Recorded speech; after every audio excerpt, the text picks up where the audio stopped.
Hey guys, welcome to the channel. As you see in the thumbnail, what if Naruto and Hinata become Emperor of Konoha? Before I start, please do support for more awesome content, and subscribe my channel and like this video. Go support and follow the Snafu the Great for writing that awesome fanfic, and also make sure to comment on this story. Link in the description. Chapter 1: The Emperor and Empress of the Unified West. Naruto Uzumaki, it is regret that I must inform you that you are hereby banished from Konoha no Sado. Your ninja license is hereby revoked, and you cannot return to Konoha as long as you live. If you appear within the borders of Fire Country, then you will be killed on sight. A blonde-haired woman who was hiding under a henge to conceal her true age, while the gathered civilian council members smirked or held looks of satisfaction, while the shinobi side held looks of disdain. You monster! Look what you have done to Sasuke! You demon! I hate you! I wish you were dead! A pink-haired teenager of 12. You did this to your teammate? You are worse than trash. You are scum. A lazy, aloof sensei. You are too troublesome to remain here. You better leave. Almost got killed because of you. Bummer. A lazy slacker with a pineapple-style haircut. My mom was right about you. You're nothing but a damn demon. I'll kill you the next time I see you again. A feral-looking boy with a white puppy, standing next to a feral-looking older woman with a black one-eyed wolf. It is most unyouthful to have such a demon in our village. You should leave. A boy with bush brows dressed in green spandex. You lied to me. You were fated to become the Nine Tails. There is no way one can escape fate. Never show your face here again, or I will kill you. A boy with cold pupilless lavender eyes. Before you go, please know that I love you. I always loved you. A girl with the same eyes as her cousin. Blue eyes snapped open. After a moment, he realized that he was in his bedroom, on his side, his body pressed up against his wife's backside, one arm around her torso. His spacious bedroom, a stark contrast as to his old bedroom back in Konoha. Konoha. That was one place that he would rather not think about. Come to think about it, it was 8 years today that he was banished from his home, back when he was a boisterous, loudmouth genin. Back when his major desire was simply to become Hokage and to earn the respect of the village. He chuckled at the irony. He was not the fire shadow of Konoha. No, he was much bigger. The Emperor of the Western Empire. With a groan, Naruto Uzumaki Namikaze assumed a seated position in the king-sized bed. It was safe to say that in the 7 years following his banishment, that he had changed. 20 years old, and with a wiry, muscular frame which hid his true strength well. Standing at 6 feet tall with unruly reddish-blonde hair, the whisker-like marks gone from his face, he was the spitting image of his father, Minato Namikaze, but had his mother's trademark temper when roused. It all began 8 years ago, in the aftermath of the mission to retrieve his former teammate Sasuke Uchiha from his attempted defection to Orochimaru. Despite suffering numerous injuries in the ensuing battle, including a Chidori to the lung, Naruto was successful in bringing Sasuke back to Konoha. However, it was while he was recovering that sinister events were underway. The Konoha Council, which made up of the shinobi clan heads and the influential civilian clan and business leaders, had charged him with assaulting a fellow Konoha ninja and assaulting the last of the Uchiha clan. While conveniently overlooking the fact that Sasuke had attempted to defect from Konoha. The Warhawk, Danza Shimura, Konoha Mercantile Guild head Asano Haruno, Hyuga clan head Heishi Hyuga, and the 2 senior advisors Koharu Yutain and Hanura Mitokado spearheaded the assault. Within hours, the council had overrode Tsunade and had declared Naruto guilty. Tsunade, however, was able to keep Naruto from being executed, but his reward for doing his job was a lifetime banishment from Konoha, of which the entire council has backed. Desperate for the younger generation to see that Naruto was a hero, Tsunade had told them about the circumstances of his birth, of how the Yondaime had sealed the nine-tailed fox spirit inside his body. Unfortunately, that backfired. Naruto's teammates from Sakura Haruno to Shikamaru Nara instead saw him as the Nine Tails reborn. Especially Sakura, who had called for Naruto's execution, both for beating Sasuke down and for being the container to the Nine Tails. Iruka Yumino was among those who had forsaken him, as was his sensei, Kakashi Hatake. Kiba Inuzuka and his mother, some both threatened to kill him should they ever see him again, as did Niji Hyuga. Even Tsunade was annoyed with Naruto's pestering about Sasuke's well-being despite being injured himself, and Jiraiya was nowhere to be seen.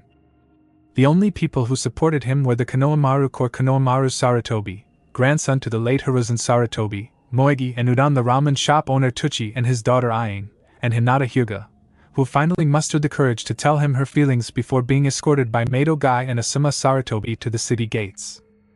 Banishment would have destroyed anyone weaker. But Naruto Uzumaki proved to be strong.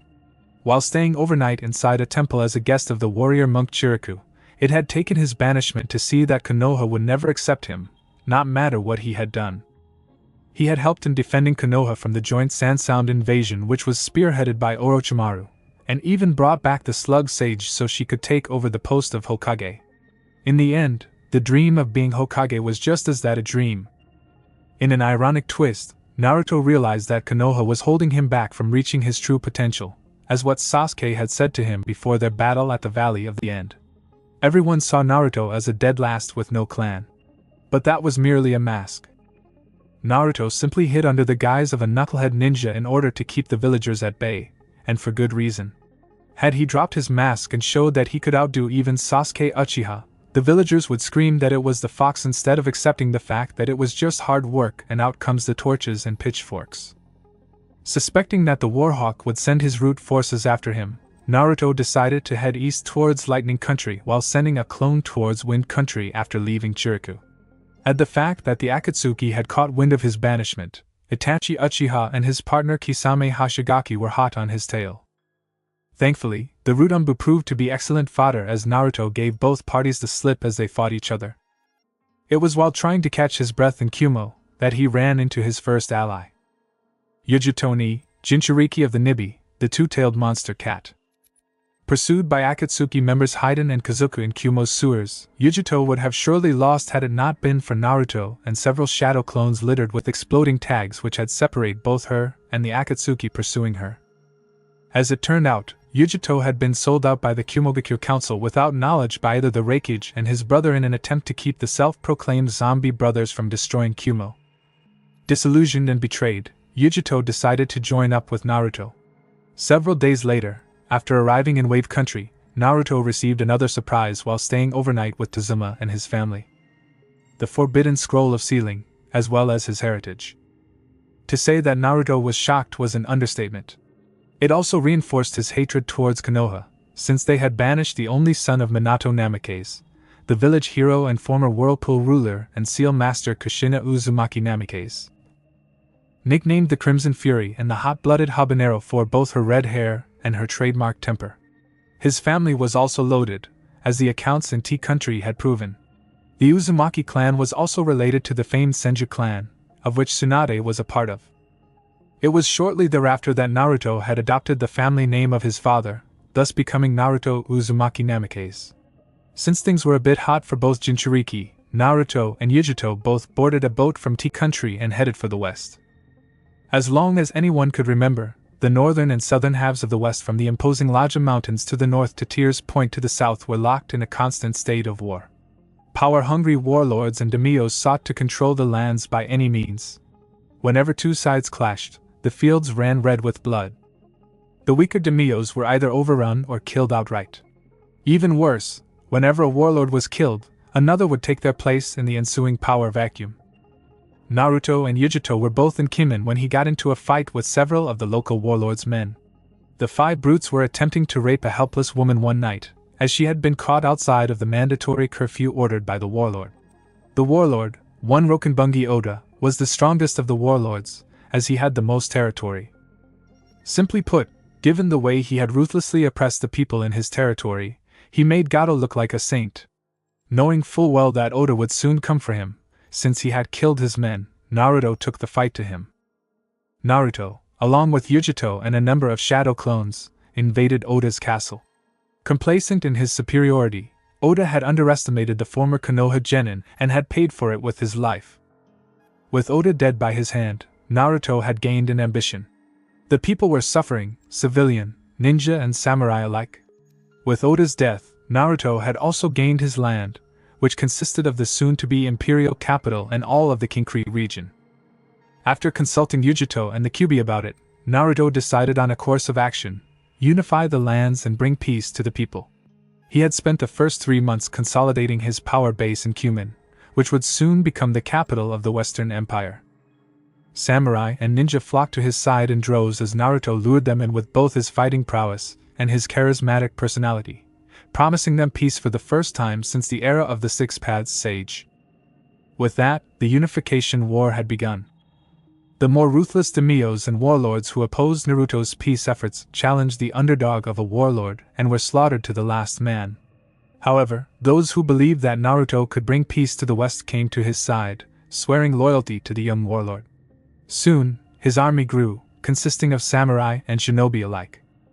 Much to his surprise, Zabuza, Momochi, and Haku, thought to have been killed during the Wave mission, were in fact alive. His base of operations was in the forests of the southern continent. Zabuza was leading his own army consisting of refugees who fled during the bloodline purges, and upon finding out that the newest warlord was the same one he encountered years earlier back in Wave, pledged his support. Like his parents, Naruto was an expert in the Uzumaki style of Funijutsu, as well as the Uzumaki and Namikaze styles of combat. Also, aside from Yujito, Naruto had the Nine Tails to rely upon. Originally, the Kyuubi no Yuka looked down on the son of Minato Namikaze with contempt, but after seeing how hard he worked and his devotion to his friends, the fox grew to respect him, which was ironic since aside from Yujito, the Nine Tails was the one he could trust with his life. Proving to be a prodigy in the sealing arts, Naruto researched the seal which kept the Nine Tails imprisoned in his gut. It was shortly after his 14th birthday that he freed her from its prison, complete with all 9 tails of power. That's right. The most powerful of the tailed beasts was a vixen. The Nine Tails, whose name was Kitami, could have left Naruto and gone after Madara Uchiha, the one person who was directly responsible for the deaths of Naruto's parents, as well as sending her into a rage and attacking Konoha, but she was quite fond of the boy, and remained at his side, teaching him anything and everything about advanced combat, jutsus and life in general, even long before Naruto had freed her from the seal, Naruto taking to her teachings like a sponge to water.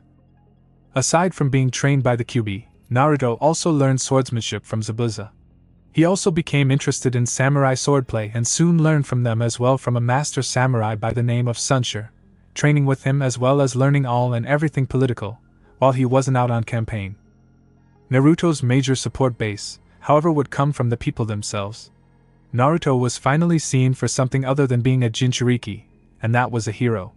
It took him 1 year to unify the northern continent, and another year to unify the southern continent under his banner.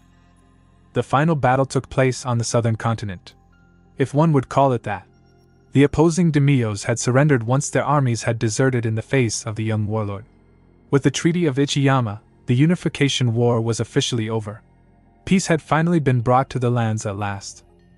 It was 3 days after the war was over that Naruto was resting inside his home, formerly that of Rokenbungi Oda, when he was approached by the leading civilians, nobility and clans from both shinobi and samurai. He had brought peace to the West, and now the people looked to him for further leadership. Naruto offered token resistance to the idea, but it was Kitami who had talked him into it. You may not be Hokage, but the people look to you. Besides, you are even more powerful than your father and the last 3 Hokages combined.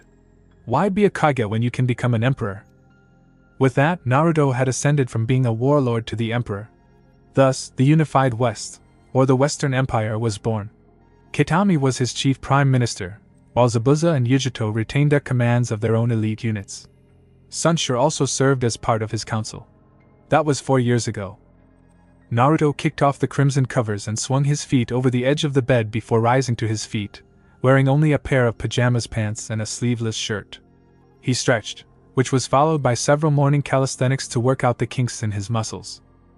As he stretched, he felt a pair of eyes on him, but he continued his calisthenics. He may have been the emperor, but he was above all things a warrior. When he was finished, his wife made her move. He didn't even hear her move when she got out of the bed. But he did feel her arms around his waist, her body pressed up against his. While she was still holding her, Naruto turned around and looked down at his wife. She was taller than she was back when they were both Konoha genin, standing at 5 feet 7, several months younger than he was. Long indigo-colored hair reached down her back, her pupilless lavender eyes looking up at her husband with love and tenderness. Her night clothes consisted of a tank top and a pair of cotton shorts. One thing about Naruto was that his style of clothing has changed. He had grown out of wearing orange, switching over from the color which screamed "kill me" to mostly dark attire. After all, black was a universal color, and could just as easily go with anything. He walked into his closet and pulled out his clothes for the day, consisting of a white shirt with a tight collar, black vest, pants and boots. His long coat remained on the hanger, while his black Kage-style hat was still on the dresser. The hat was mostly used to conceal his identity, mostly when he traveled abroad, which was often. Hinata also followed her husband's example. Despite having a passion for kesagame dresses, she too dressed simply. Her uniform consisted of a ninja jumpsuit, i.e., her Shippuden uniform, and a black jounin flak vest. The conical straw hat, which Hinata wore for the same reasons as her husband's Kage-style hat, was on the counter as well. Naruto rolled up the sleeves of his shirt to his elbows. The last thing he slipped on were a pair of black leather gloves. Once everything was in place, they exited the bedroom via Shunshin, ending up on the grounds of the Imperial Complex. The sun has just risen over the city of Kimen, which was just as big as Konoha, only that it sat 20 miles inland from the Western Sea.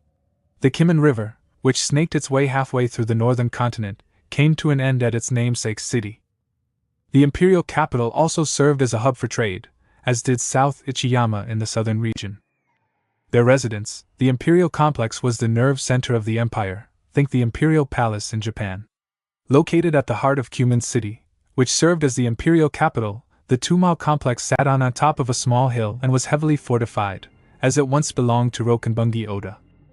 Now, it served as the center of the unified West. Spanning 2 miles, the 4-story Imperial Palace, which served as the residence of the Emperor. The top 2 floors were reserved for the Emperor, while the bottom 2 floors were for their guests.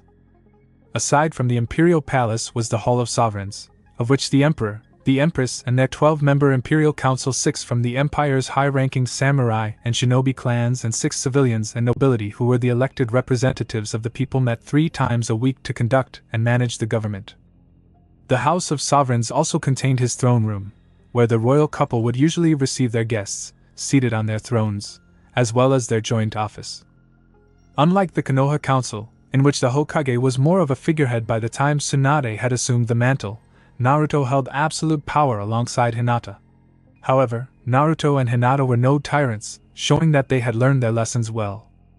The men and women that served on the council were not yes-men, but people who had fought and bled alongside with Naruto in the Unification War, and he trusted and respected them a great deal, as the council did the same. The Imperial Ballroom was located in a wooded section of the park.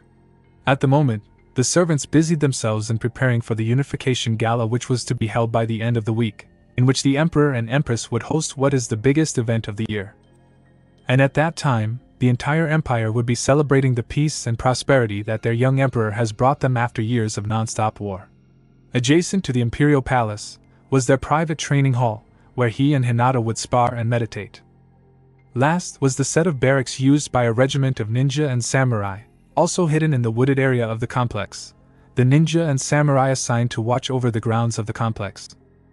Arms linked, the royal couple strolled into the House of Sovereigns to start their day. The samurai that stood guard greeted their emperor, to which Naruto and Hinata responded with a nod. The chief advisor was waiting for them in the corridor. Slightly taller than the emperor, with tan skin, muscular, bleached blonde hair and mustache, Naruto greeted him with a nod, and the man fell in step beside him and Hinata. "You're up early this morning, eh?" Naruto began. "And you jumped out the window again, Chief," A replied dryly. Turning to Hinata, he greeted her as well. "Lady Namikaze." Hinata responded. "He did not jump out of the window this time. We came down by Shunshin." How did the Reikage of Kumo ended up in the West, and as Naruto's senior advisor? 3 years earlier, A was overthrown by a more hardline Reikage. The first order of the new Reikage: eliminate his predecessor and his brother, Killer Bee. However, as Emperor of the West, Naruto had a robust spy network in the East, and it was through them that Naruto was notified of the coup while visiting Gaara in Suna. With the aid of his elite guard, his personal bodyguards and the use of the Demon's Gate Jutsu, arrived at the nick of time and slaughtered the Kumo Anbu, thus saving A and B's lives. Imagine their shock upon returning to Suna that the Emperor was the former Kyuubi Jinchuriki. Even A and B had heard about the exploits about the one who unified the lands under a single banner. It was then that Naruto offered A and B political asylum within the empire, along with the other 5 Jinchuriki that Naruto had rescued from the Akatsuki. A and B accepted Naruto's offer, with A serving as chief advisor to the young emperor, while B hung around the trading post of Rera, located 30 miles from Cumin. Still a ninja through and through, A remarked. Haven't called myself that since I came here, Naruto replied. Given the fact that I've also been trained by samurai, I'm more of a combination between the two. So what's on the schedule for today? Not much, just a meeting with one of the daimyos from the southern region. Makata, I think. Everyone is preparing for the festival at the end of the week. What is it about? The southern Badlands? I thought we covered that in the last meeting of the council. That we did, Chief, A replied, and so far, your financial aid has proven to be effective. I think that Daimyo Makata wishes to offer the hand of his eldest daughter to you. At that, Hinata's eye twitched. Naruto was loyal to her, and despite her gentle demeanor, the idea of having to compete with either a concubine or a mistress was to her insulting. She made that perfectly clear when she became Empress Consort. Naruto was hers and hers alone. In case you forgot, I'm married, Naruto said. But in Makata's case, he wants you to have a concubine. So in case his daughter's offspring could have a claim to the throne? Hinata cut in. I think not. Whoa. Scary a thought. Glad I wasn't in charge when that mess with the Hyuga went down. Naruto groaned. At least Lady Ihara wasn't as persistent. She did back off when Hinata and I got married. I don't chase skirts or fangirls. I'm strictly a one-woman man. How admirable of you, A said. In the 3 years that he has been here, his respect towards the boy has grown. Here was someone that everyone has written off as worthless, a dead last who was banished from his home for simply doing his job, the ruler of an empire. When Naruto had told him and B the circumstances of his banishment, both men were shocked. The boy was banished solely for doing his job. Even more so was the fact that the boy they banished was the son of the village hero, a man that both brothers respected. What was more surprising to A and his brother was that he had managed to rally the other Jinchuriki to his cause. With the exception of the bloodthirsty Agura, who was dead, and Gaara, who was still Suna's Kazekage, the surviving Jinchuriki had made their homes throughout the empire, and the people saw them as guardians, heroes, not as weapons or demons. The 6 Jinchuriki were also instrumental in defending Suna from the Akatsuki, who had invaded the sand. It was indeed a brutal battle. The Akatsuki was backed up by the 5 Paths of Pain and 100,000 white Setsu clones. The joint Imperial Suna forces consisted of Zabuza Mamachi's Demon Brigade, Yujitone's Hellcat Unit, former Akatsuki members Yahiko and Konan, who had defected from the Akatsuki upon being betrayed by their childhood friend Nagato. 20,000 ninja and samurai from the Imperial forces, and the 6 Jinchuriki which Naruto had rescued. Despite having superior numbers, the Akatsuki lacked the power of the Jinchuriki. In the end, the Akatsuki were routed and destroyed. It was during the Akatsuki invasion that Naruto had earned another nickname, the Akatsuki Killer. Both Itachi Uchiha and Nagato had fallen to his blade. Hinata was credited with the killing of Deidara. One chakra-powered chiton shot from her Yumi bow had struck his pouch of clay, detonating it, killing him almost instantly. You call it admirable, Naruto replied, but Makata is as sneaky as they come. Reminds me of the so-called Honorable Council from Konoha. Always looking out for their own interests, yet claim that it's for the good of the village. Your Majesty. Naruto, Hinata and A stopped in mid-step and turned around. A valet was running down the hall in their direction. The valet skidded to a halt, and bended down to his knees, panting, taking in gulps of air. Catch your breath, son, A said. What business you have with the Emperor? There's someone here asking for you, the valet replied once he got himself under control. He wishes to speak with you, sir. Tell them whoever it is I will speak with him shortly, Naruto replied. He says it's urgent, sire. Naruto sighed. Okay. Who is he and where is he from? He did not give me his name, Majesty, the valet replied, but he did say he was from the east. Fire country. If Naruto was surprised, he did not show it. However, A and Hinata exchanged worried glances. Where is he now? I told him to wait inside the throne room, sir, the valet replied. You may go, the emperor said. Once the valet was gone, A turned to the younger man. Fire country? You think it's Konoha? Could be, Naruto replied. If you want, I can have whoever it is thrown out, A suggested.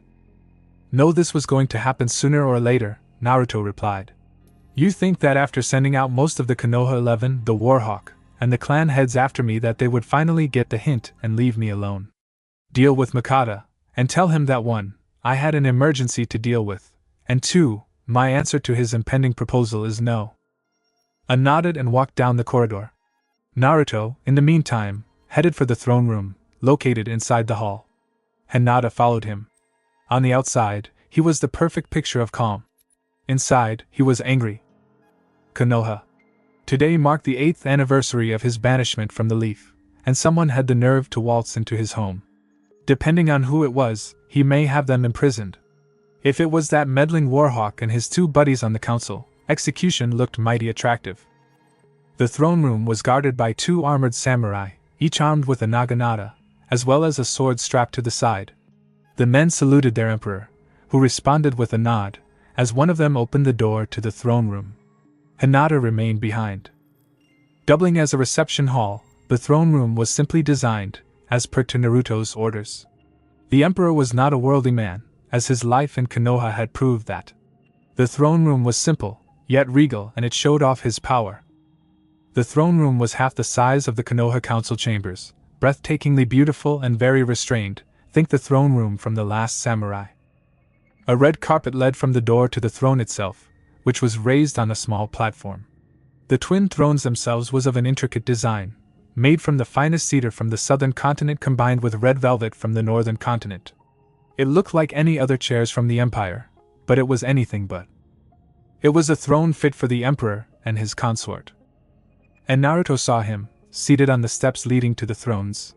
Pausing only to cast a seal which soundproofed the room, Naruto faced the one person he hasn't seen in 8 long years.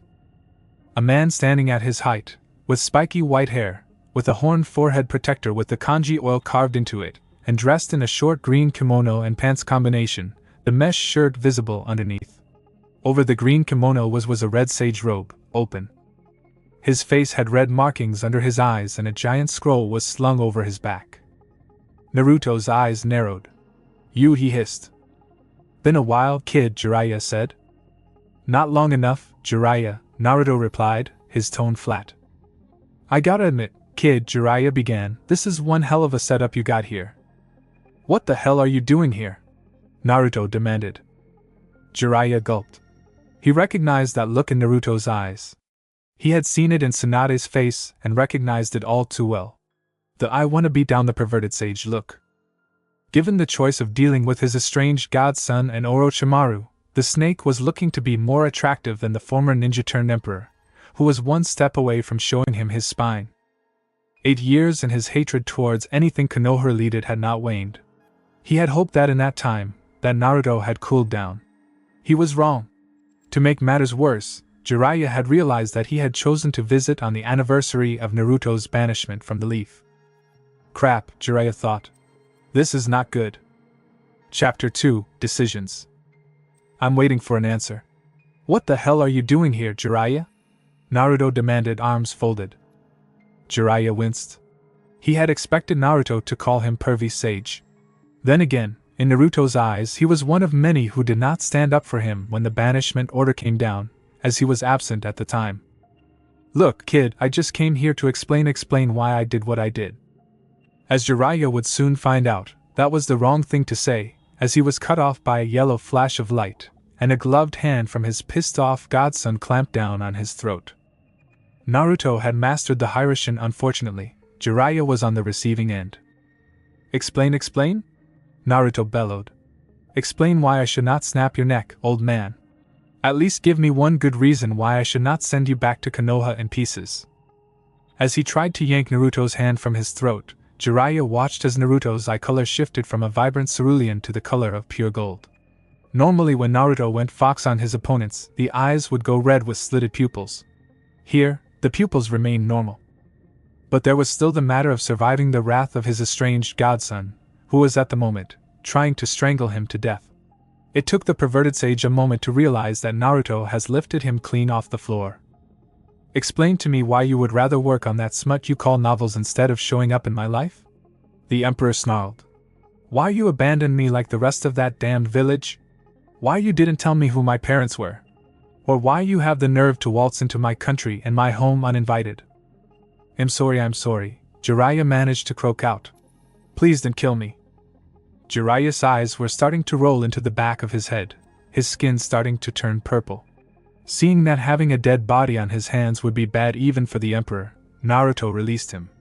The Toad Sage fell to a heap at the Emperor's feet, gulping down mass quantities of air.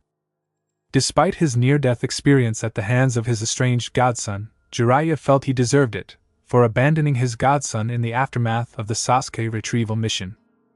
Chakra-induced strength, Jiraiya said as he rubbed his neck. Tsunade would have been proud. Naruto ignored the comment. He walked past the hacking man and took a seat upon his throne. How did you find me? He asked, still angry, but not angry enough to show the older man what his insides looked like, his eyes still golden. Jiraiya shakily rose to his feet. You were last seen heading towards Wave Country from Cloud, after being seen leaving with the Two Tails. Never thought that you would end up here. You're also well known back east as the one who unified the West since era of the Six Paths, he explained. Since everyone here knows who you are, it was pretty easy to track you down. You still haven't answered my first question. Without saying that you wanted to see how your godson is doing, what are you doing here? Jiraiya flinched when Naruto pronounced godson with sarcasm. Minato and Kushina would skin him alive if they were still living if they had found out what their son had went through. Then again, open hostility from the former Konoha genin was something to be expected. I screwed up big time, Jiraiya began. I can honestly admit that now. For not being there for you when you were growing up and when you were banished, I am truly sorry. I see Minato in you, and because of that, part of me did blame you for his death.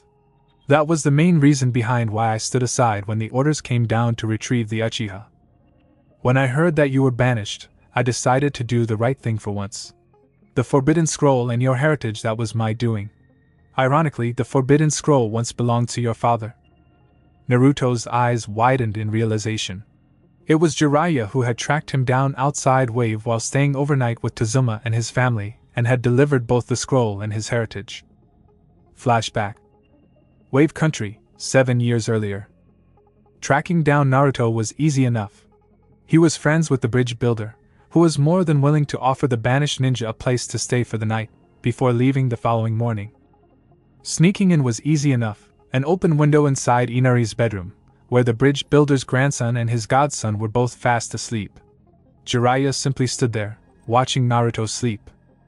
Ever since hearing about the banishment upon returning to Konoha to report on the Akatsuki, he was disgusted at not only Tsunade for not trying any harder to stop the council, but at the council, both shinobi and civilian, who had decided to kiss the Uchiha's ass and banish him for being the Kyuubi Jinchuriki. He was even furious at the majority of his godson's former teammates, especially the pink-haired Banshee, who kept calling for his death, and that scarecrow of a sensei, who devoted more time in training Sasuke than the other two. More importantly, he was disgusted with himself for not being there when the order came down to retrieve Uchiha. He saw the looks of disgust on Naruto's teammates when Tsunade had told them about the burden he carried.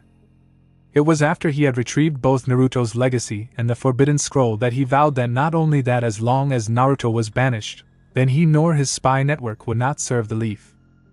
After coming into contact with the Princess of Spring, who was shooting a movie in the Fire Capital, she was more than willing to offer him and his network political asylum once she found out about Naruto's banishment. Since leaving Konoha, Naruto was dogged by a squad of Root Anbu, as well as Hunter Ninja. Even Itachi Uchiha and his partner Kisame Hashigaki increased their efforts in trying to capture the Jinchuriki. But he was not known as the unpredictable knucklehead ninja for nothing, as he had used his shadow clones to keep his pursuers occupied.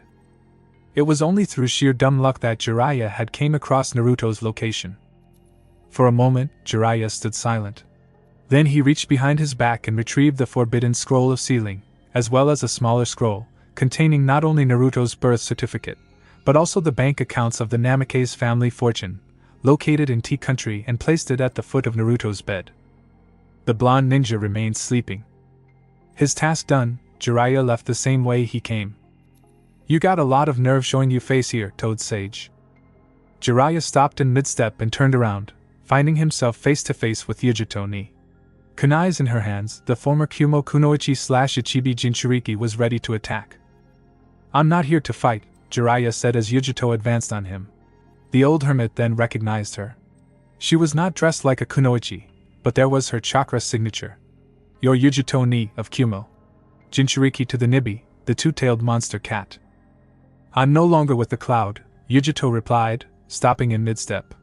"Without the knowledge of both A and Killer B, the council decided to sell me out to the Akatsuki. If it wasn't for the kid, I would have been captured or worse. He told me everything. The Gaki and I are both Nukniing without a home.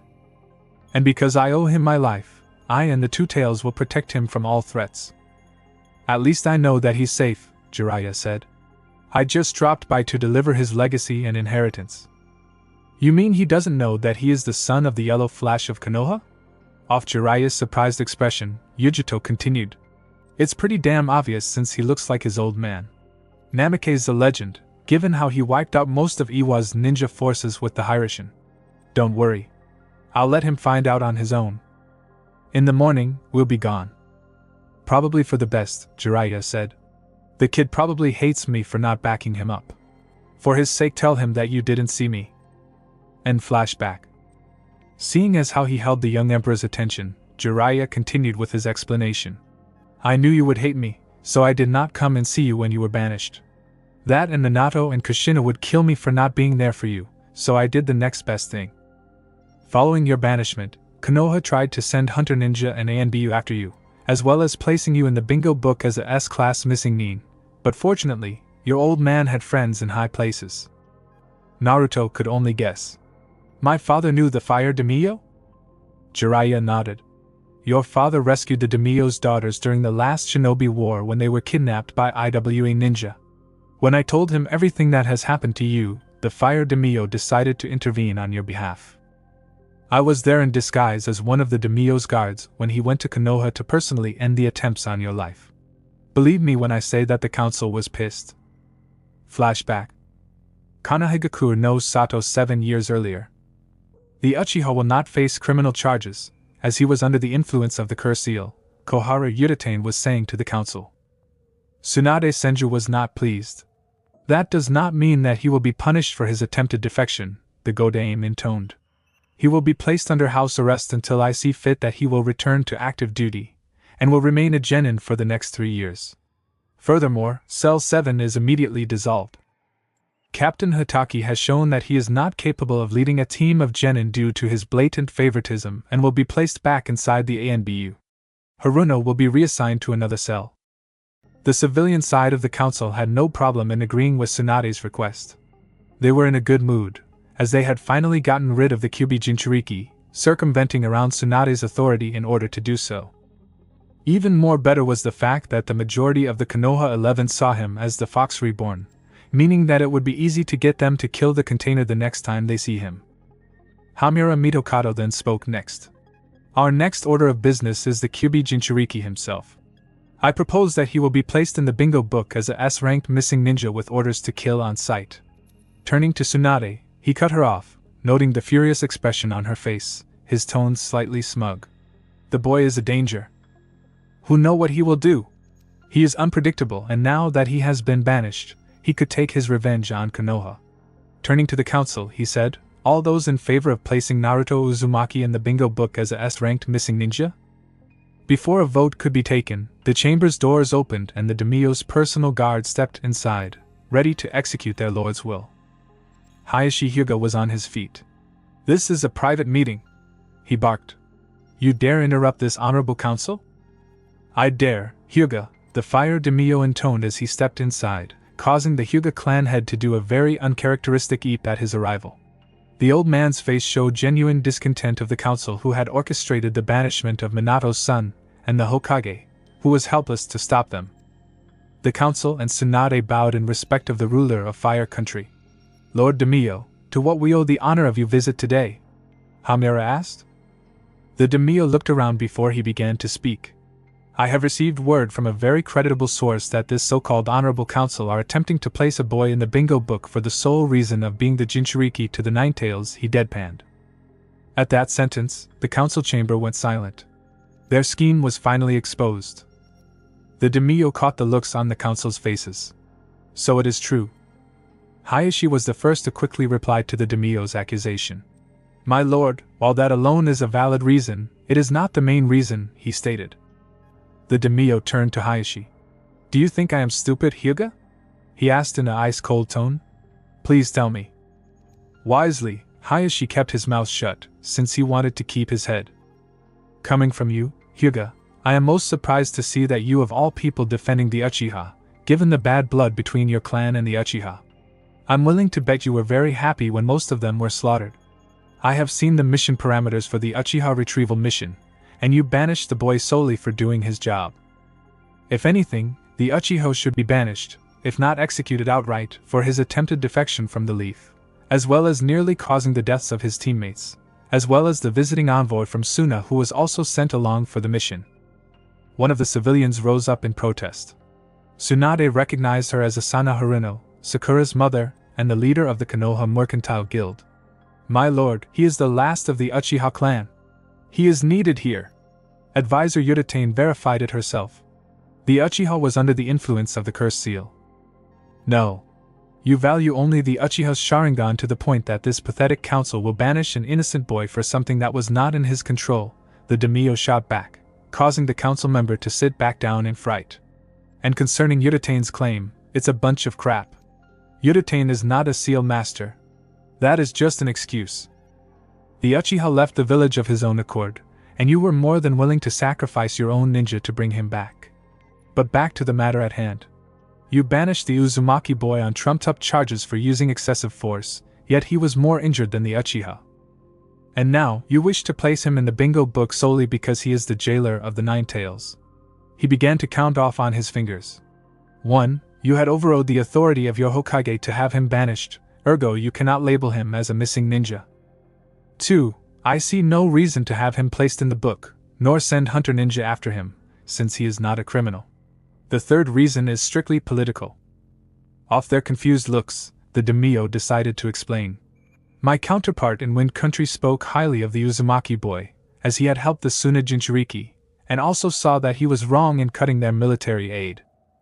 The princess of Spring Country, as well as the unified people of Wave Country, also hold the boy in high regards for his actions, as does countless others. My own influence will decrease should he is placed in the bingo book.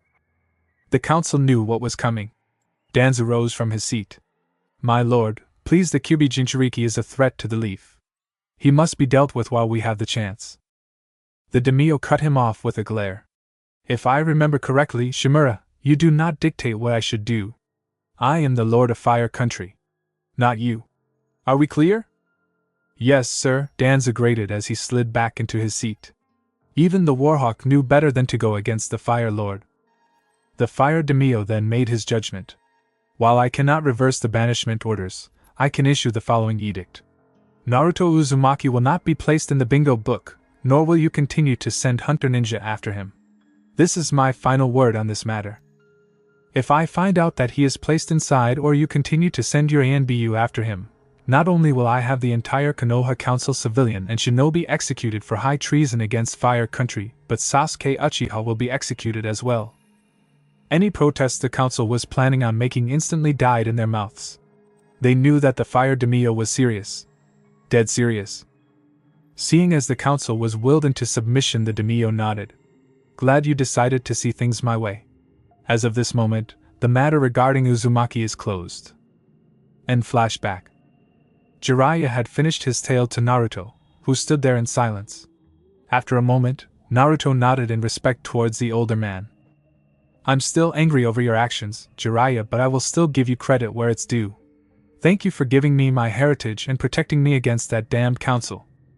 Jiraiya beamed. Maybe things between Naruto and himself could be mended after all. Tsunade was against the banishment in general. But her hands were tied, as the decision from both shinobi and civilian was all but unanimous. She fought tooth and nail for you, kid, but it was not enough. The council had originally planned on executing you, but Tsunade overruled them. Lot of good that would have done, Naruto snorted. If I had died, the fur ball would have been released and free to go to town. Dad may have been good with the seal, but even he forgot that one little detail. She should have done more, instead of caving into the council's demands of banishing me and kissing Uchiha's ass. Jiraiya saw that Naruto's eyes had turned back to normal. What's with your eyes? It's my bloodline, Naruto explained. A gift from you-know-who. The fox gave that to you? The Emperor nodded. I call it Fox Eye. Raising one hand, Naruto produced a Rasengan, while at the same time, activating his bloodline. Then he pumped his wind-based chakra into the technique, causing the ball of chakra to shift into the shape of a Fuma Shuriken. The Fox Eye basically allows me to unleash Senjutsu-level attacks. Given my enormous chakra reserves, it is indeed a formidable bloodline. Its power could rival even the Rinnegan and the Eternal Magenkyu Sharingan. Before I got the Fox Eye, it would normally take 2 clones to help me with the Rasen Shuriken. Now I can do this with no problem. The former Konoha ninja banished the jutsu and returned his eyes to normal. Of course, the Fox Eye also has several benefits as well. Seeing as how I am a seal master like Dad, it increases the effectiveness of my seals 100-fold. Came in pretty handy when I dealt with Haiden and Kazoku. Plus, it also makes me immune from Genjutsu, including the Magenkyu's Tsukiyomi, and it nullifies the Sharingan's ability to copy any jutsu. Impressive, Jiraiya said. Naruto leaned back in his throne. Does Konoha know about me? He asked. Yes and no. Yes, they know about your exploits and deeds, as the one who united the West. Fortunately, with the exception of Suna and Mist, your identity is unknown. I haven't been back in Konoha following your banishment. Demio Fujikaze was nice enough to offer me asylum in spring after I explained everything to her. Yuki does have a kind heart. I can only imagine Konoha's reaction if they found out I was the Emperor of the Western Empire, Naruto muttered. Especially Danzu. He's a sneaky little shit that has dug himself deep within the leaf. Then there's Iwa and Orochimaru. Actually, speaking of the snake, there is another reason why I decided to come here to speak with you, Jiraiya said. At the same time, in Konoha, the reports from the border patrols looked grim. Lightning and Earth had closed off its borders. Even worse, rumors were coming in that the Reikage had been overthrown and replaced with a more hardline Kage. A and his brother, Killer B, were missing. Even more worse, said Kage had slaughtered most of the Lightning Demio's family, with the exception of a select few, who managed to escape. And to top it off, Iwa has a brand new Tsuchikage, following the suspicious death of Oniki. But that was not the worst of the news that had dampened Tsunade Senju's day. The worst news was that Kumo and Iwa had formed an alliance with Orochimaru and his Sound Ninja. That meant only one thing: war was inevitable. At the moment, the Godane was in a meeting with the Konoha Council. Ever since that day 7 years ago, Tsunade had come to despise the council for what they had done. No one, from the shinobi clans to the civilians, stood up for Naruto. Even worse, when she revealed Naruto's burden as the Kyuubi Jinchuriki in an attempt to see the kind of hero he was, the Konoha 11 with the exception of Hinata had turned their backs on him. She had notified the council of the recent events, and suffice to say, things looked grim for the Leaf. Against one of the major shinobi powers, they stood a chance of survival. But against 2 major shinobi powers who both have a grudge against Konoha and a rogue sage hellbent on destroying the Leaf, the situation looked grim. Tsunade called for silence. It's apparent that this is going to be a 3-on-1 battle.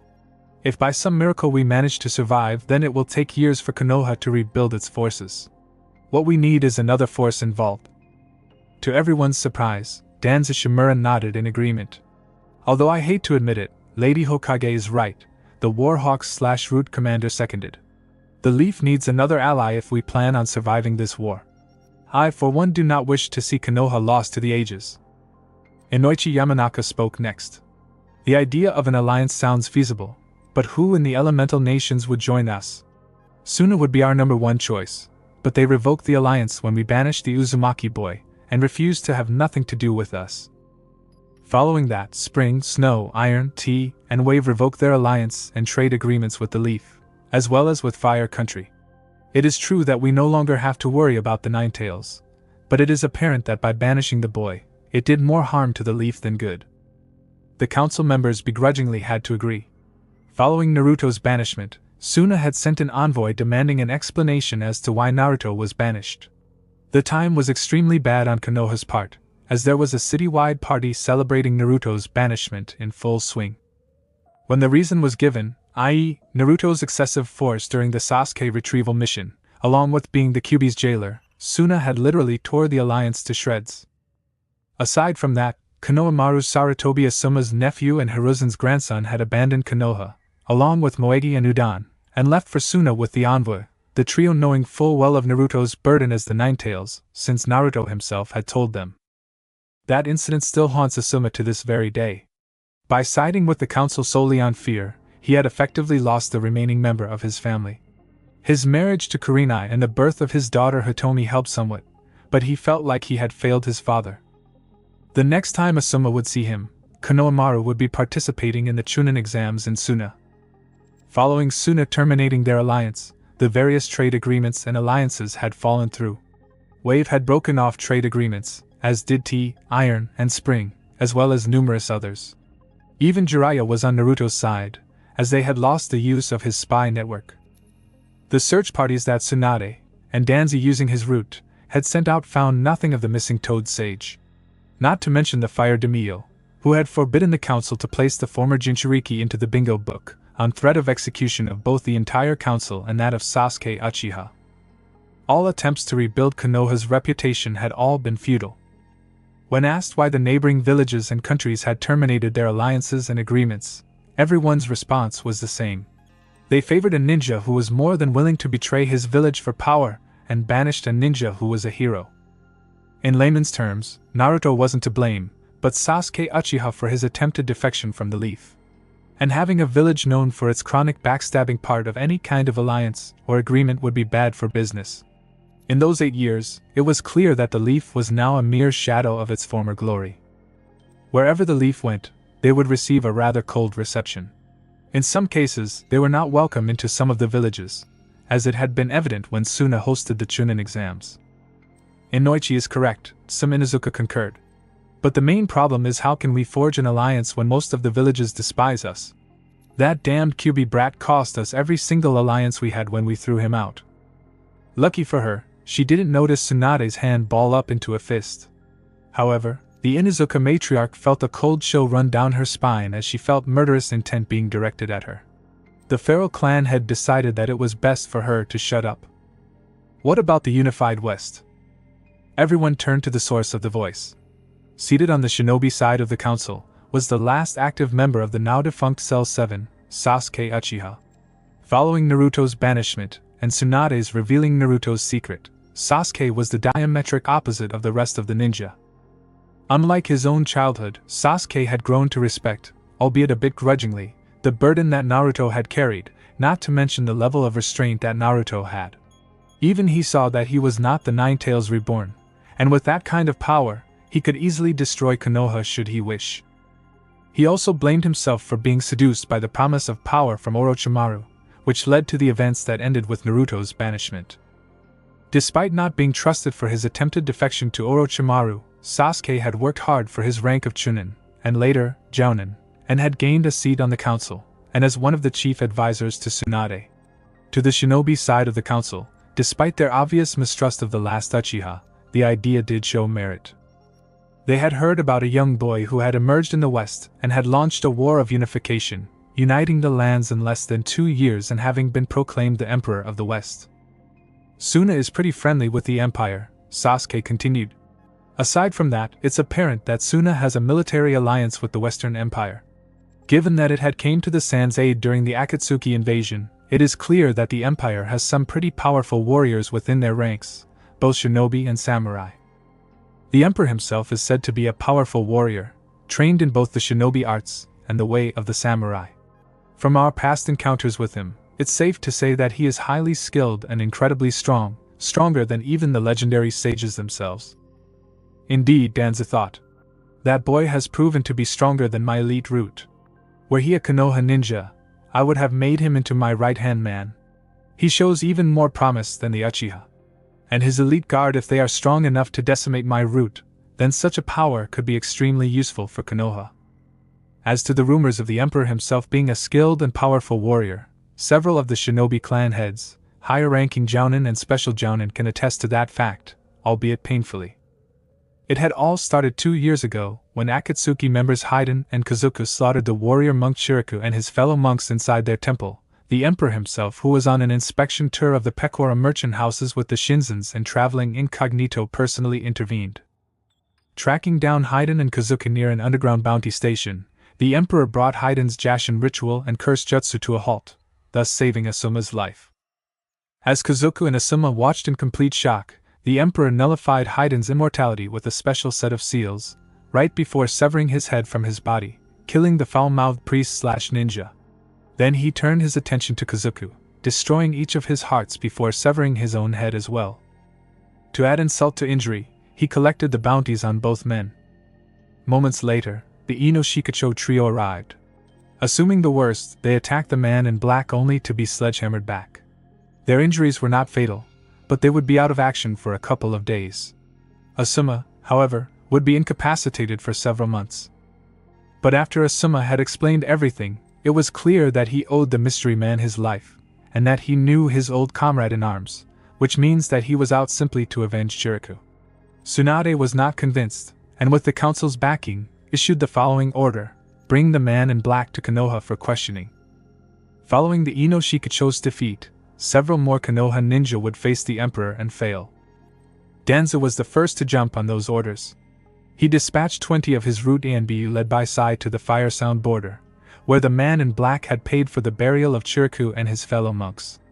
Danzo himself tagged along, hoping to see his Root take down the mystery man, as he was complacent in their superiority. At the ruins of Fire Temple, Danzo confronted the man in black, who was flanked by the Shinzens and his 6-man elite guard. The Warhawk delivered the ultimatum: come quietly or there will be trouble. The man in black was not amused, and gave the order to attack. In the ensuing battle, his elite guard took down half of the Root Anbu, while the man in black himself was credited with talking out the remaining half, Sai included, leaving nothing but broken bodies in his wake. Danzo was shocked. The 20 men that accompanied him were the pick of the litter, and the mystery man and his entourage had taken them down without breaking a sweat. In desperation, he removed his bandages that covered his implanted Sharingan, only to find that his trump card had no effect, forcing the Warhawk to fight the man in black in a sword duel. 5 minutes later, Danzo himself joined his Root in unconsciousness. In Spring Country, the first-generation Ino-Shikacho trio confronted the mystery man while he was visiting the Spring Demio/actress Yuki Fujikaze and were soundly defeated, if not just as fast as their offspring. In Tea Country, it was Rock Lee, Niji Hyuga and Tenten, who had seen the man while one of his elite guards was competing in a martial arts tournament. Out of Team Guy, Tenten got off pretty light with several angry welts from when she was smacked repeatedly with the flat side of the man's katana. Rock Lee and the man would later fight in a taijutsu match, and despite Lee's best efforts, was also defeated. Niji would go on to fight him, sprouting that fate has deemed him the winner. You deserve praise for making it this far, Niji had said before their fight. But your luck ends here. As it is fate for me to be a member of the branch family of the Hyuga, fate has deemed me as the winner. I will defeat you and bring you back to Konoha. I never got this far by living my life bound to fate, the man in black replied. Fate and honor are designed for one thing. They are designed by weak people to keep the strong in line. There is no such thing as fate. There is only choice. The choice to do what is right. The choice to make your own destiny. You lie. No one can change their fate. There was one who said the same thing, but he turned out to be a demon in disguise. You will see soon enough. I will show you why I am considered the best in the Hyuga clan. The man in black had sighed. At first, I was just going to fight you. Now I'm gonna kick your ass. In the ensuing battle, the Emperor would send the Hyuga prodigy to the hospital along with his teammates, the Hyuga prodigy getting the worst of the beatdown. The man in black chuckled as Niji had lost consciousness. You claim to be the best, but you fell like the rest. Near the lightning border, Asuma Sarutobi, now recovered from his injuries, along with Shino and Shibi Aburain came across the man in black. Fortunately for them, they did not fight him, having decided to hide in the shadows as they watched the man in black fight both Itachi Uchiha and Kisame Hashigaki. The two Akatsuki had been given new orders from Nagato, seeing as how Naruto has disappeared, retrieve the renegade Miss Jinchuriki Yudakata. The three Konoha Jounin watched as the man in black, supported by three of his elite guards, faced down the renegade Uchiha and his partner. Or rather, the man in black did. It was during this battle that the three had gotten some vital information about their opponent. 1. His sword had the ability to split in two. 2. It was more than a match for Kisame's Samehada. 3. Itachi's Magenkyu's Sharingan proved to be ineffective against the man in black. It also explained the reason why the Sharingan was not effective to Danzu.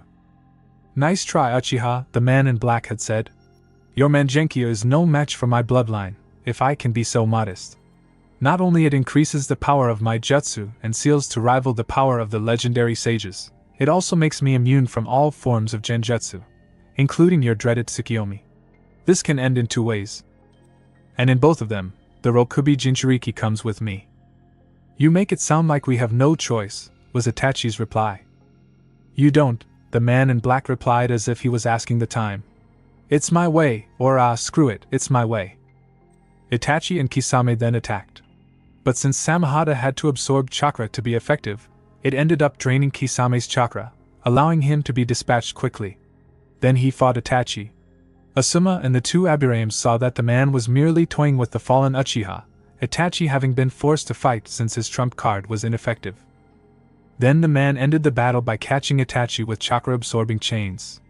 With both Itachi and his partner immobilized, the man in black made his retreat with his elite guards and his prize, but not before promising Itachi that the next time they meet, he will personally kill him. Deciding that discretion was the better part of valor, the three Jounin retreated back to Konoha. The man was later seen in hot water country. Tsunade dispatched the Inuzuka matriarch and her son, along with Kakashi Hatake to bring the man in black in. This was the only time that the emperor has fought back so viciously. Both Sum and Kiba performed their beast mimicry, transforming Kuramaru and Akamaru into clones of themselves, while Kakashi summoned 5 shadow clones. The two Inuzuka and Kakashi found out the hard way that the man was very skilled in taijutsu. First, he disposed of Kuramaru and Akamaru in a specialized net created to drain chakra, before turning his attention to the three Jounin. In the end, Kiba ended up with a broken nose and jaw. Sum also had a broken nose and a broken collarbone. But Kakashi had it the worst. 6 broken ribs, his jaw and nose broken, 1 ruptured eye socket, his right hand and leg broken, and the emperor's boot up his ass. Literally. The 3 ninja were found by a backup group of ANBU and had to be carried back to Konoha. Kakashi was unable to sit right for 3 weeks. With the Inuzukas and Kakashi down for the count, it was up to Anko Mitarashi, Meido Gai and Hayashi Hyuga. This time around, a 10-man squad of ANBU came along to assist. After the epic beatdown that the Inuzukas and Kakashi had endured, Tsunade wasn't leaving nothing to chance. The battle took place inside the ruins of the Whirlpool village in Wave Country. Only this time, the Emperor's elite guards were with him as the Emperor investigated the ruins. The first thing that the Snake Mistress, the Taijutsu Master and the Hyuga clan head found out was that the man was of noble blood, as his family was of the Whirlpool ruling family, something that Hayashi could respect. The second was that despite having superior numbers, his elite guards had literally dismantled the ANBU that were sent in. Anko, Hayashi and Gai would fall, thus adding to the mystery man's tally of defeated Konoha ninja. In desperation, the council had once again circumvented Tsunade's authority and reactivated Sasuke Uchiha to active duty. It was during the Chunin exams in Suna that Sasuke had faced off against the man in black, who was there as Gaara's guest. Despite being the Uchiha elite, Sasuke lost, but not before the man had revealed his identity to him. "I am the sovereign ruler of the unified West," he had whispered. "The Maverick Emperor, the Crimson Fury of the Empire," the man had said right before knocking him out cold. Upon returning to Konoha, the battered Uchiha gave his report to the council. Naturally, the council did not believe him. Only when a visiting Pekora merchant had verified Sasuke's testimony did Konoha backed off. The last thing they wanted was an irate emperor declaring war over a misunderstanding. A war which could easily lead to Konoha's destruction. The one thing Sasuke found strange about the emperor was the fact that he knew exactly how the Konoha ninja fought. He outsmarted both generations of the Ino Shikacho trio, took apart Danzu and his root ANBU, countered the Hyuga's Juken, outfought both Guy and Lee, brutally took down both the Inuzuka matriarch and her son. Sent Kakashi to the hospital, numerous broken bones and the inability not to sit straight for several weeks, left Enko with a concussion, and was able to defeat even himself in battle. Even more amazing was that he defeated Itachi and his partner, something that even he was unable to do. After talking it over with Shikamaru and his father, all three came to the same conclusion. The Emperor was highly skilled in weapons combat, as well as ninjutsu and taijutsu. His fighting style was direct, professional, and in some cases, incredibly brutal, designed to maim or even kill, and his tactical prowess was flawless, meaning that the Emperor could easily be a SS-rank criminal with an order to flee on sight should he was placed inside the bingo book. But the Emperor was holding back in all of his fights. It showed that the Emperor was courteous enough not to kill them, but showed that he was the wrong person to cross in a fight. Unknown to Sasuke, both Shikamaru and his father had suspected that the Emperor could have spies in Fire Country, which explained how he was able to defeat them so easily.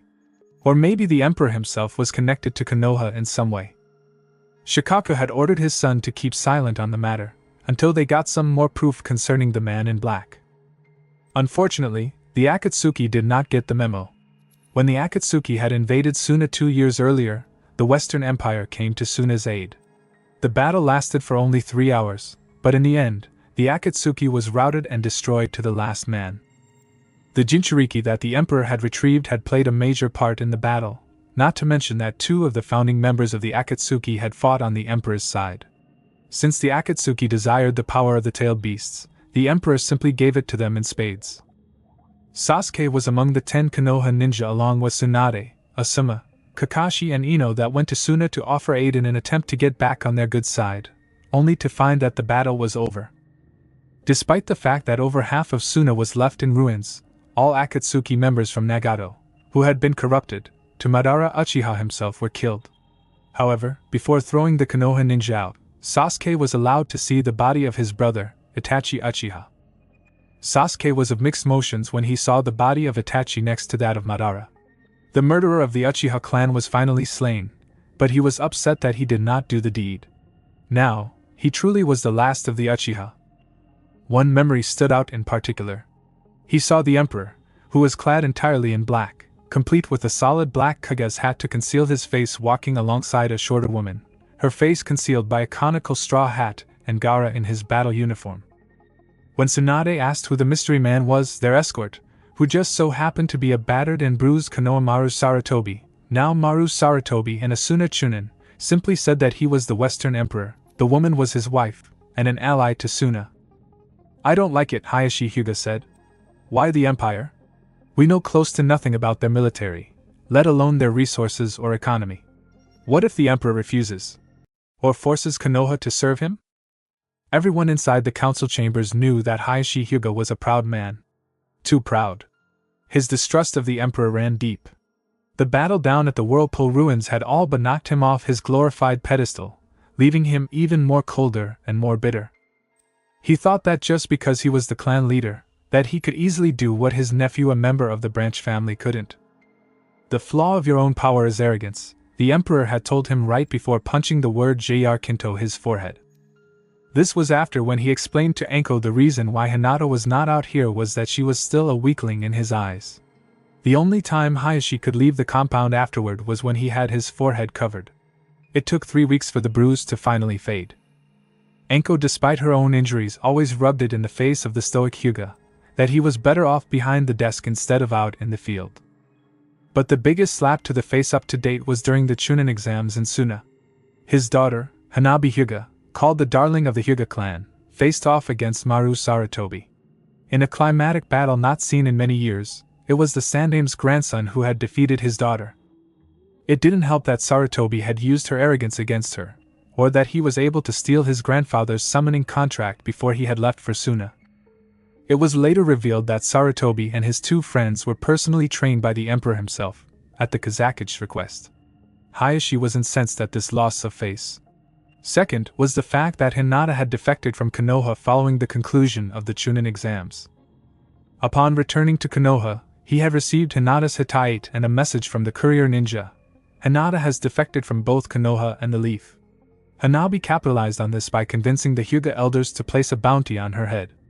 Hinata was also placed inside the bingo book as a A-ranked missing ninja. It would be a year later before Hinata would resurface. When she did, she was with the Empire. In Hot Water Country, Niji and Hanabi Hyuga would encounter her after she had beaten 10 of the Hyuga main branch ninja. Hayashi remembered that incident all too well. Those 10 main branch members were the ones who had ridiculed Hinata and harassed Hinata when she was given the caged bird seal and shoved into the cadet branch. When Niji and Hanabi found them, not only did Hinata had beaten them, but she had also branded the most senior member with the caged bird seal in retaliation. Said Hyuga had chosen to commit suicide rather than to live with the disgrace. Hours later, Niji and Hanabi encountered the former heiress.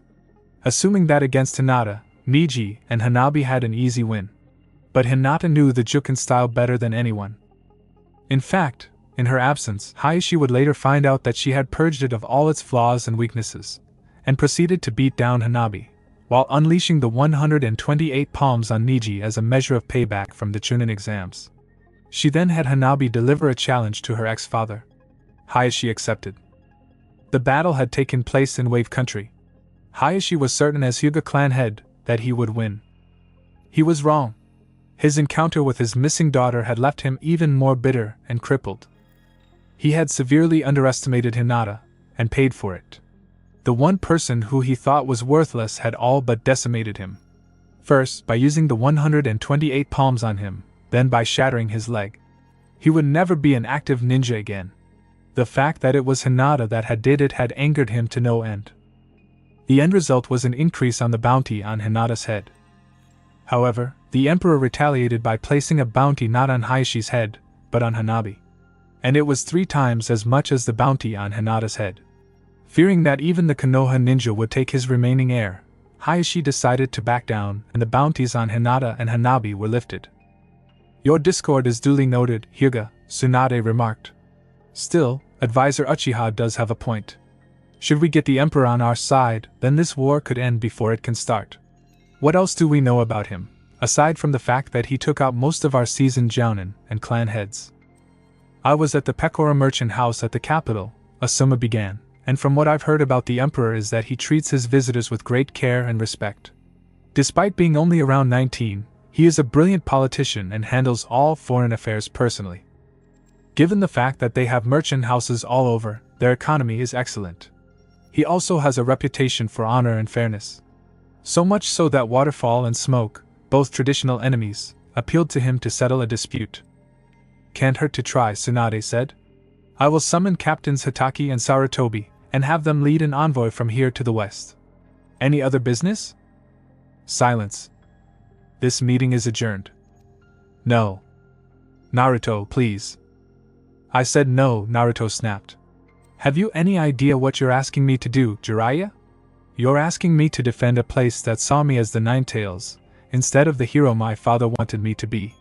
If anything, I'll be glad to see the snake and his buddies raze that damn place to the ground just so I can piss on the ashes." Jiraiya blinked. "You know that Orochimaru is planning to attack?" The young emperor nodded. "You're not the only one with an impressive spy network, Jiraiya. That was one of the things I picked up from you. Ever notice those merchant houses that surfaced recently?" The Toad Sage nodded. "The Pecora merchant house? I've seen them around. Aside from serving as a mercantile guild, some of them also serve as spies serving my empire," Naruto explained. "I got locations in Suna, Kumo, IWA, and even in the Fire Capital. The ones in Kumo and IWA contain my spy network. Kumo overthrew A 3 years earlier. I rescued both him and B and offered them sanctuary here. Whether you like it nor not, there is another war on the horizon," Jiraiya replied. "A 4th shinobi war. And if Orochimaru or IWA find out who you are, they will come for you. I know you want to protect your people and country, kid, but you can't fight fate." Naruto scoffed. "You sound a lot like Niji. He said the same thing during the Chunin exams, and down in T country. There is no such thing as fate. There is only choice. It was Kokoha's choice to banish me. It was Tsunade's choice to reveal my secret to the Konoha 11. And it was my choice to unify the lands. And you got a choice now," the Toad Sage said in a calm voice, not noticing that Hinata has slipped inside the throne room. The choice to prove that you are better than Konoha. The choice to prove that you are better than me. I know you, kid. You never let your hatred cloud your judgment, nor you never left your people in their darkest hour. He approached the throne and placed one hand on his former student's shoulder. Prove it to Konoha. Prove it to them that you are not what they say you are. Naruto brushed Jiraiya's hand off his shoulder and turned away. Jiraiya did bring up some good points, but his bad experiences in Konoha far outweighed the good. He fought in the Sunisand invasion and was still scorned. He brought Tsunade to Konoha to be the Godame, and was shunned. To top it off, he retrieved Sasuke Uchiha and was rewarded with banishment backed by both the civilian and shinobi councils, and betrayed by those he thought were friends. All except Hinata. What about Hinata? Are you willing to let her die? Naruto's response was simple. Why don't you ask her that yourself? She's right behind you. Jiraiya turned around and found himself face to face with the smug Empress consort. Even more surprising was that he could sense her chakra levels. Since Jiraiya was a sage, he recognized that aura as one of sage-like power. Another thing that Jiraiya noticed was that Hinata looked hot. With beauty like that, men were more than willing to go to war for. Hello, Toad Sage, Hinata greeted dryly, taking note of the red handprint on his neck. You're the one from Fire Country, I take it? Why, Hinata, how? I think I should explain, Naruto said as Hinata walked past him and took a seat on the throne. 2 years ago, Suna was hosting the Chunin exams. Gaara had asked me to train Maru, Moegi and Udan for the exams. Hinata was there along with Kiba and Sakura. Flashback. Sunigakure no Sato, Wind Country 2 years earlier. From his position, Naruto watched the confrontation near the village's gates. He recognized Team Kurenai as well as Sakura and Kakashi. The older people were acting as chaperones for the Konoha Genin participating in the tournament. We might not be able to see how the Genin are doing until tomorrow, Kiba had said to Hinata. How about once we get settled in, we check out the sights? Hinata was starting to get irritated. For the last time, Kiba, my answer is no. It was at that moment, Kiba exploded. The dog ninja grabbed Hinata and forcibly spun her around. Why do you still care for that demon? Kiba shouted. He was banished because he is the Kyuubi incarnate. You heard Tsunade yourself. He can't come back, and if he does, I'll kill him myself. From his hiding spot, Naruto's eye twitched. He was about ready to neuter the dog lover when Hinata quickly responded. Wham! Kiba staggered back from Hinata, the latter having smashed her palm into his breastplate, causing him to double over and lose his lunch over the deck. Touch me again, Inuzuka, and I'll do more than make you puke your guts out, Hinata said, her voice like steel. Get it through your thick skull. I don't like you that way. Before Kiba could try to respond, Sakura decided to give it a try. Hinata, you need to let go. Face facts. Naruto will not know, cannot return to Konoha, she said, placing one hand on the former heir's shoulder. He's not welcome there anymore. Not after what he did to Sasuke. Hinata brushed Sakura's hand off her shoulder. That's rich, coming from you. He was only banished because he did his job, she replied, staring down the young medic in training. You of all people should have been trying to defend him, since he saved your life twice. But you chose to kiss the Uchiha's ass like the fangirl that you are. You Kiba Ino Niji Shikamaru and everyone else, all of you betrayed him. That's why he is not welcome there anymore. Excuse me? Naruto watched as Hinata stomped off in the direction of the hotel. A small smile crept across his lips. Even after all this time, Hinata had defended him. Ignoring the screaming Sakura as Kakashi and Shino held her back, Naruto made his way back to the Imperial Consulate to prepare. End flashback. It was the same time that Sasuke challenged me to combat, Naruto continued. As you probably know, I've had past encounters with the Konoha ninja following the incident with the Akatsuki attacking the fire temple. I tailed Hinata for the past couple of days, getting her schedule down. Wasn't easy, but I managed to use one of my courier ninja to summon her to the Imperial Consulate. Flashback. Imperial Consulate Sunigakure Branch. Hinata showed the scroll containing the Imperial insignia of Fox Head with a swirling whirlpool in the background to the guards at the front gate, and they allowed her to pass without incident. Hinata was led to the reception room, where Naruto awaited her arrival. The one thought that was going through Hinata's mind was who would want anything to do with her, especially one from the Western Empire. Of course, that train of thought came to a halt when she was led into the reception room, where she came face to face with the man in black, the same one that has beaten down the majority of the Konoha 11, several clan heads, her father included, special Jounin and one meddling warhawk and his personal root Anbu. His face hidden under the black Kage-style cap, Naruto sent Hinata's escort away. Turning to Hinata, he said, "Do you know who I am?" Hinata nodded. "Yes. You're the one that has beaten most of Konoha's top ninja," she replied, not recognizing Naruto. "It's a bit more complicated than that, Hinata," Naruto replied, one hand reaching for his hat. Hinata's eyes went wide as she recognized Konoha's most hated ninja. The same one that she had defended all these years. The whisker-like marks were gone, he was taller, and his hair had taken on a reddish hue, but it was still Naruto. "Naruto." Naruto nodded, smiling broadly. "Yeah. It's me, Hinata." Hinata's reaction was instant. She lunged at Naruto and ensnared him in a bear hug, not wanting to let him go. She had nearly given up hope that he was still alive. But here he was, alive and in the employ of the Western Empire. Naruto returned the hug, his chin on the top of Hinata's head. "It's okay, Hinata. It's okay." After prying Hinata away from him, the former genin turned emperor and the former heiress took a seat on the couch. "Hinata, I owe you an apology," Naruto began.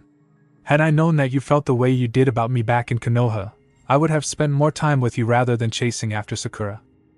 "You were young then," Hinata pointed out. "I'm still young," Naruto pointed out. He then noticed something. Narrowing his eyes, he reached for Hinata. Hinata, sensing what Naruto was planning on doing, grabbed his wrist and turned away, looking ashamed. "No, Naruto." Naruto could only guess. "Show me." Almost hesitantly, Hinata turned back to him and lifted her bangs. Naruto's eyes widened in horror as to what was on her forehead. The caged bird seal. Hayashi did this, didn't he? Naruto's voice was as cold as ice. Hinata nodded, the tears flowing freely. "Last year, Hanabi, at the council's urging, invoked her right of challenge and challenged me. I lost and no, Hayashi branded me and shoved me into the cadet branch. He said that not only am I worthless as heir, but the clan has shown weakness because I supported you. The main branch sees me as worthless, and the cadet branch is just as bad." That was all that Hinata had managed to say before she broke down completely.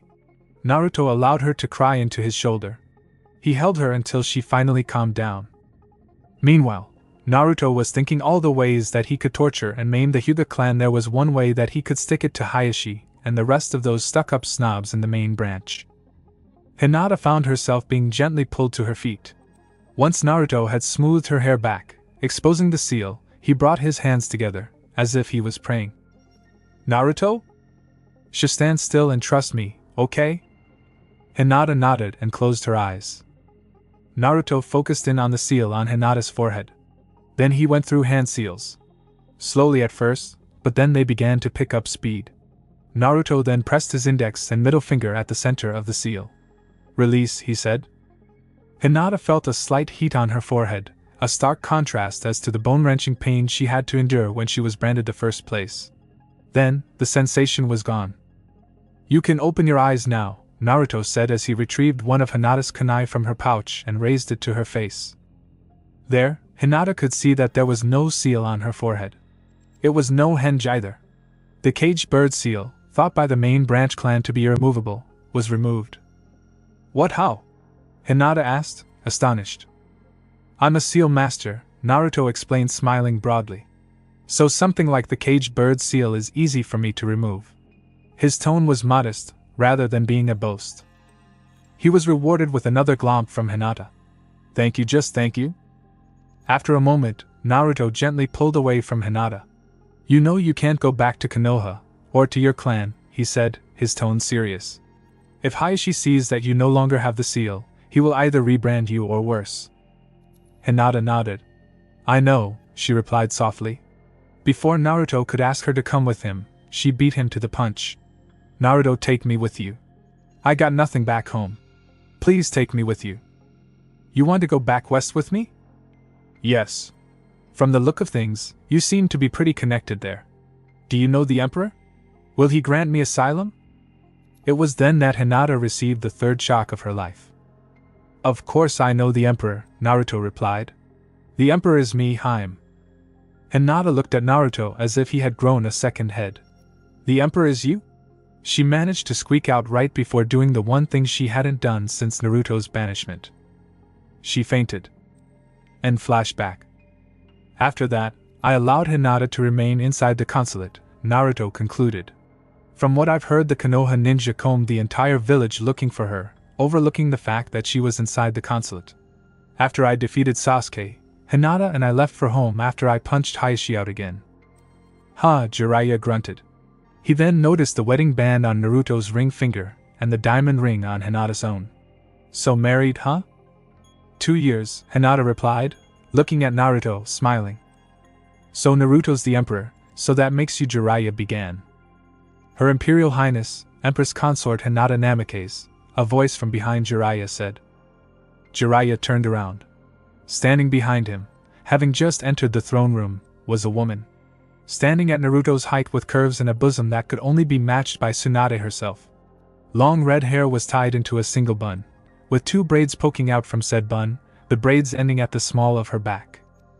Her attire consisted of a formal yukata, red with a black lotus pattern. Green eyes scanned both the emperor and the perverted sage, who stood mesmerized by her beauty. Beauty that men would simply go to war for. She is also one of the best students in the Senjutsu arts I have ever come across, the woman said. Senjutsu Hinata's a sage? Jiraiya said. Third Fox Sage, the woman replied. Turning to Naruto, she addressed him. I've heard from A that someone from Fire County showed up. Never thought it would be the perv. I thought neither you nor Hinata would want anything to do with them again. Naruto shrugged his shoulders. I wasn't expecting him to show up, he replied in his own defense, as Jiraiya pulled out his notebook, intending on using the woman for research for his next Ika novel. However, the woman stopped him. You haven't changed, Toad Sage. Even after 20 years. Jiraiya stopped. You know me? The woman smiled meanly. Jiraiya took notice of the elongated canines in her mouth. Of course. The last time we met, I made a stop at a certain village in Fire Country. As she said that, 9 tails emerged from her backside. 9 crimson fox tails, which waved lazily around her as if they had a life of their own. The name's Kitami Akashiya, she introduced herself. Chief Prime Minister of the Western Empire. But you know me by my official title Kyubi no Yuku, the 9-tailed fox. Konoha, the Hokage's office. Tsunade Senju sat behind her desk, Shizen standing beside and to the side of her, Taunton in her arms. Standing before the Godame was a 6 ninja team consisting of 6 jounin.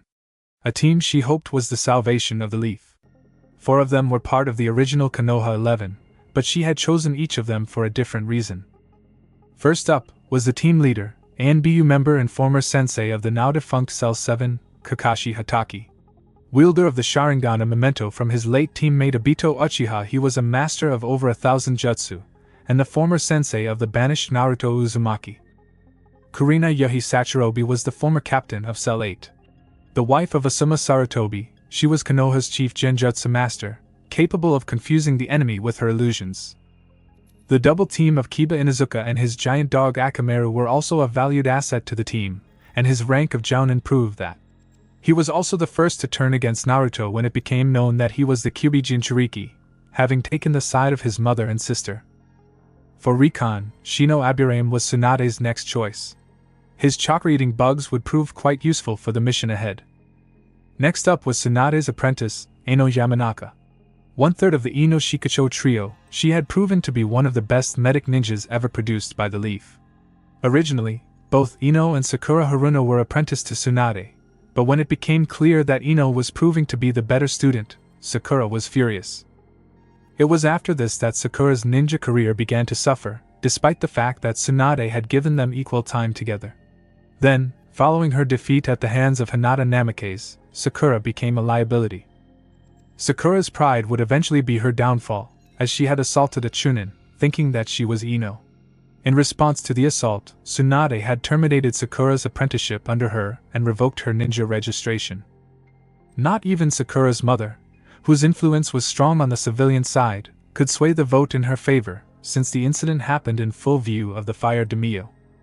Last was Shikamaru Nara. Aside from being a master strategist, the slacker had somehow made jounin and under his father's tutelage, was an expert in politics, making him the perfect man for the job. Reporting as ordered, Lady Hokage, Kakashi said. Tsunade didn't waste no time in explaining. This is a SS-ranked mission. It is apparent that Konoha will soon be attacked by Odo, Iwa, and Kumo. We cannot survive this war without any help. That is why you are going to the Western Empire to seek an audience with the Emperor, to try to get him to aid us in this war. If not, then Konoha will fall. This was a surprise to those assembled. No one in Konoha had ventured to the west since the first Hokage was in office, due to the ongoing wars. This was pretty new for them. All they heard was that someone about their age had unified the lands and was made emperor. On top of that, the empire had alliances with both Suna and Mist, which could prove invaluable for the war ahead. The future of the leaf hangs in the balance, Tsunade said. Which is why you must not fail. Travel through the neutral countries. Do not attract any unwanted attention. You leave now. The gathered ninja bowed in response. As they began to leave the room, Tsunade ordered Kakashi and Kurenai to remain behind. Once the younger ninja were gone, Tsunade addressed Kakashi and Kurenai. I did not want to say anything in front of the others, but the both of you have a secondary mission. If you come across Naruto in your mission. Kakashi nodded, as did Kurenai. We will ask him to come back to Konoha, Kakashi said. Are you sure that he would want to come back, after what was done to him? Kurenai asked. But would the council accept it? In a state of emergency, even my word can override the will of the council, Tsunade explained. Tell him if you see him that I am offering him a pardon and safe passage back to Konoha should he choose to return and fight for the leaf. That's not what worries me, Kakashi said. We betrayed him, chose Sasuke over him for all purposes, he may never forgive us, let alone Konoha for what we did. Still, Tsunade said, we have to try. Dismissed. Kakashi and Kurenai departed from the room. Thanks for watching this video. You really enjoy this video. Like, subscribe, and comment down below, and turn on that bell notification. Don't forget to support and follow Snafu the Great for writing that awesome fanfic, and also make sure to comment on this story, link in the description. See you in the next video. Goodbye.